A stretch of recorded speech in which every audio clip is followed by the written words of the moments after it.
நடைமுறை வாழ்க்கையில் எல்லாருமே வேலை பார்த்துட்டு இருக்க ஐடி கம்பெனியில் எத்தனையோ பேர் ஒரு கம்பெனியில் ரிசைன் பண்ணிவிட்டு திருப்பி அதே கம்பெனியில் போய் ஜாயின் பண்ண மாட்டான். இது நார்மலான உள்ள ஒரு வழக்கங்கள். தானாகவே ரிசைன் பண்ணி இன்னொரு கம்பெனிக்கு போகிறது ஒரு ஆப்ஷன். இன்னொரு இன்சிடென்ட்ஸ் என்ன நடந்ததுன்னா, அதே என் குழந்தை வந்து ஆற்றுக்கு வந்துட்டு உடம்பு சரியாமல் சைல்ட்ரஸ் ஹாஸ்பிட்டலில் அட்மிட் ஆகி ஆற்றுக்கு வந்து கொஞ்சம் ரெக்கவரி ஆன சமயத்தில் இந்த நிகழ்ச்சி. ஒரு 3 மாத காலமாக ப்ராஜெக்டே இல்லை. அப்போது வெரைசான்லேருந்து புது கம்பெனிக்கு ஜாயின் பண்ணாங்க, எம்பசிஸ் கம்பெனிக்கு ஜாயின் பண்ணாங்க. பிப்ரவரி 19ஆம் தேதி ஒரு 3:45 மணிக்கு ஒரு கால் வந்தது. அப்போது அந்த காலில் வந்து ஹெச்ஆர் என்கிட்ட என்ன பேசினாங்கன்னா, இதே மாதிரி ப்ராஜெக்ட் இல்லை, ரொம்ப ப்ராஜெக்ட் இனிமேல் யாருக்குமே அசைன் பண்ண முடியாது, அதனால் நீங்கள் ரிசைன் பண்ணிவிடுங்க, ரிசைனேஷன் லெட்டர் வந்து எங்கிட்ட கொடுத்துட்டு போயிடுங்க, 2 மாதம் உள்ள நோட்டீஸ் பீரியட் உங்களுக்கு தரோம், 2 மாதத்துக்கு சேலரி உங்களுக்கு தந்துடுறோம் அப்படின்னு சொல்லிட்டா. என்னடா செய்கிறது, இப்போ தான் குழந்தை அட்மிட் ஆகிருக்கு, வெளியில் வந்திருக்கு, ரொம்ப அது வேறு சைல்ட்ரஸ் ஹாஸ்பிட்டல், நார்மலாக உள்ள செலவோட கம்பேர் பண்ணி அதர் ஹாஸ்பிட்டலோட கம்பேர் பண்ணி பார்க்கும்போது ரொம்ப ஜாஸ்தி வேறு. ஒரு ஜாபே இல்லாமல் என்ன பண்ணுறது. ப்ராஜெக்ட் இல்லைங்கிற விஷயம் வந்து நான் யார்ட்டையுமே சொல்லலை. எனக்கு, ஆஃபீஸில் உள்ள மேனேஜருக்கு, என்னோட ஃப்ரெண்ட்ஸுக்கு, என்னை யார் இன்டர்வியூ பண்ணி எடுத்தாலும் அந்த எம்பசிஸ் கம்பெனியில் சுந்தர் அப்படிங்கிற ஃப்ரெண்ட்ஸுக்கு மட்டும்தான் தெரியும். பிப்ரவரி 19ஆம் தேதி கால் வந்தது. 20ஆம் தேதி என் கையிலேருந்து ரிசிக்னேஷன் லெட்டரை எழுதி வாங்கிட்டேன். கரெக்டாக வந்து ஏப்ரல் 21ஆம் தேதி வரைக்கும் தான் எனக்கு டைம், 2 மாதம் நோட்டீஸ் பீரியட் வித் சேலரியோட. என்ன பண்ணுறதுன்னு தெரியல. எனக்கு தெரிந்தவா மூலமாக எல்லா இடத்துலையும் அப்ளிகேஷன் போட்டு எல்லாமே வந்து இன்டர்வியூ லெவல் போகிறது, இன்டர்வியூ கூப்பிட்றா, அப்புறம் போஸ்ட்போன் ஆகுது, ஷெட்யூல் பண்ணுறா, போஸ்ட்போன் ஆகுது, ஷெட்யூல் பண்ணுறா, போஸ்ட்போன் பண்ணுறது, இன்டர்வியூ அட்டன் பண்ண முடியாமல் போயின்னு இருக்கு. 2-3 இன்டர்வியூ அட்டன் பண்ணியும் ஹோல்ட் பண்ணி, ப்ராஜெக்ட் டிலேனால ஹோல்ட் பண்ணி வச்சுட்டே இருக்கேன். அது பேரலாக போயிட்டே இருக்கு. எந்த ஒரு ஜாப்பும் கையில் கிடைக்கல, எந்த ஒரு ஆஃபர் லெட்டரும் கையில் வாங்கலை. ரொம்ப மனசு வேதனை வேற. யார்கிட்டையும் எதையும் சொல்ல முடியாத நிலைமைகள். வெரைசான்லேருந்து வந்தவா பூராமே என்ன அதிகமாக என் மேலே கோவப்பட்டா. நல்ல வேலையை கெடுத்து குட்டிச்சோராக்கிட்டு போயிட்டேன். ரிசைன் பண்ண வேண்டிய அவசியமே இல்லை.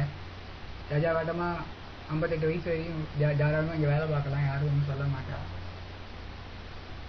நல்ல வர சமயத்தில் நீ போயிட்டியே, ஏன் விட்டுட்டு போகிற, விட்டுட்டு போனவங்களால தான் இவ்வளோ கஷ்டம்.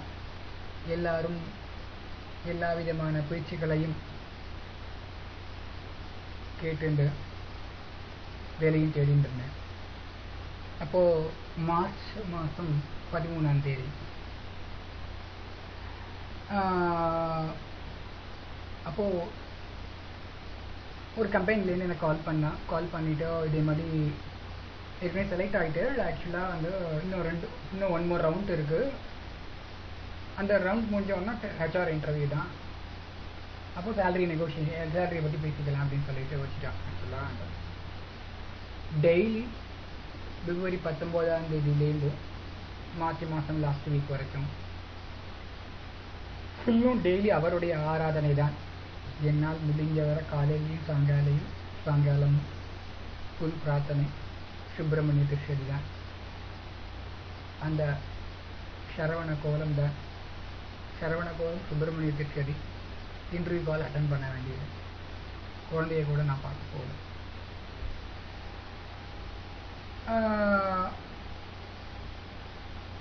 ஏதோ ஒரு மனசில் ஒரு விதமான ஒரு நம்பிக்கை, கண்டிப்பாக 2 ஜாப் நமக்கு கிடைக்க போகிறது, நம்ம வேறு எந்த கம்பெனிக்கும் போக போகிறது இல்லை.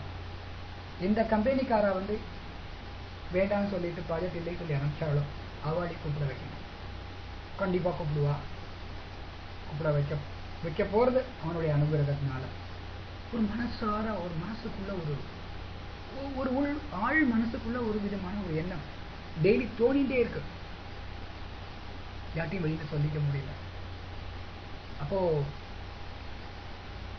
13ஆம் தேதி அந்த கம்பெனிக்கு இன்னொரு கம்பெனிக்கார கூட்டம் ஏதோ ஏதோ ப்ராஜெக்ட் மேனேஜர் ஏதோ ஊருக்கு போயிட்டாரா என்னன்னு தெரியல, அதை ஹோல்ட் பண்ணி வச்சுட்டு அதுலேருந்து அப்படியே பிளாக் ஆகி நிற்கிறது. கரெக்டாக மார்ச் 24ஆம் தேதி ஆற்றுல பூஜை பண்ணிட்டு வெள்ளிக்கிழமைன்னு நினைக்கிறேன், பிரத்யங்கரா கோவிலுக்கு எப்போதும் நானும் என் ஃப்ரெண்டு போகிற வழக்கம் உண்டு. ஒரே மழை, செம்ம மழை. அன்றைக்கி கையில் எலுமிச்சம் மாலையை எடுத்துட்டு போயிட்டு பிரத்யங்கரா தேவிக்கு எலுமிச்சம் மாலையை சாத்திட்டு மாலையாக போட்டுட்டு நல்லா பிரார்த்தனை பண்ணிட்டு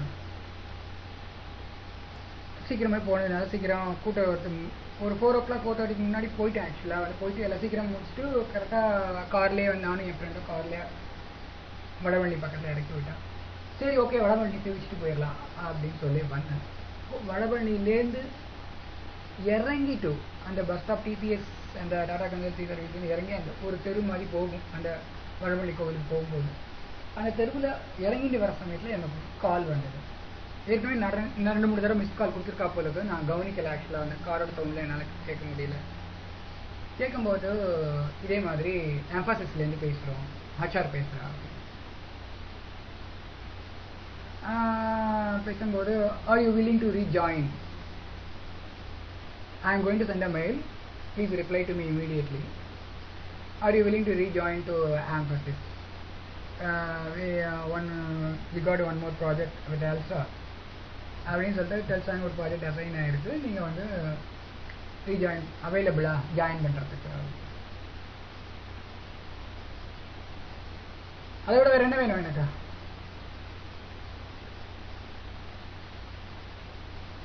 மனசுக்கு என்ன சொல்கிறதுனே தெரியல. இம்மீடியட்டாக I agreed that, I accept that offer. அந்த ப்ராஜெக்டை சரின்னு சொல்லி ஒன்றே மெயில் சென்ட் பண்ணினேன். அந்த கோவிலுக்கு போயிட்டு வர வழியில் இந்த கால் இன்னும் வடவள்ளி கோவிலுக்கு போகல, கால் அட்டன் பண்ணி முடிச்சு வித்தின் 2 minutes அவள் கால் பேசி முடிச்சிட்டேன். அகெயின் ஐ என்டர் தி என்ன கோவிலுக்கு போயிட்டு நல்லா பிரார்த்தனை பண்ணிவிட்டு சுவாமிக்கு நல்லா ஒரு ரோஜா பூ மாலை மாதிரி வாங்கி போட்டுட்டு வெளியில் தரிசனம் அந்த ஜோதிஸ்தம்பா பக்கத்தில் தரிசனம் பண்ணிவிட்டு நின்று நல்லா கண்ணை மூடி பிரார்த்தனை பண்ணிட்டு இருக்கேன். அப்போது இன்னொருத்தர் கல்யாணத்துக்கு பார்த்துட்டு இருக்கா போலுக்கு, கல்யாணம் ஃபிக்ஸ் ஆகிருக்கு போலுக்கு, ஒரு பொண்ணுக்கு 6 பொண்ணுக்கு.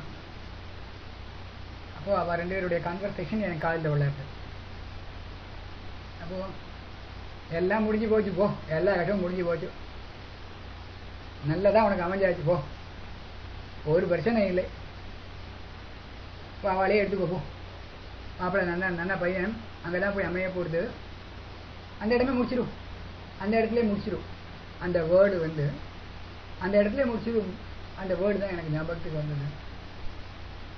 அடுத்த நாளே அவருடைய அனுகிரகத்தினால திருப்பி எந்த கம்பெனிக்காராட்டேருந்து ரிசிக்னேஷன் லெட்டர் என்ன வாங்கிட்டாலோ அதே கம்பெனிலேயே திருப்பியும் ஜாயின் பண்ண வச்சது அந்த பிரத்யக்ஷ தெய்வமான அந்த முருகர் தான். இன்னமும் என் ஃப்ரெண்டு சொல்லிட்டு இருப்பா, ஐடி கார்டை கழட்டி கொடுத்த, ஐடி கார்டே தூக்கு கயிறாக மாறி வெளியில் வந்தது, அதே ஐடி கார்டை திருப்பி மாலையாக போட்டுன்றது உன்னுடைய முருகர்னால தான் அப்படின்னு இன்னமும் சொல்லிட்டு இருக்கா. இது அவரால் தான் முடியும், அவர் தான் திருப்பி என்னோட வேலையை வாங்கி கொடுத்தார்.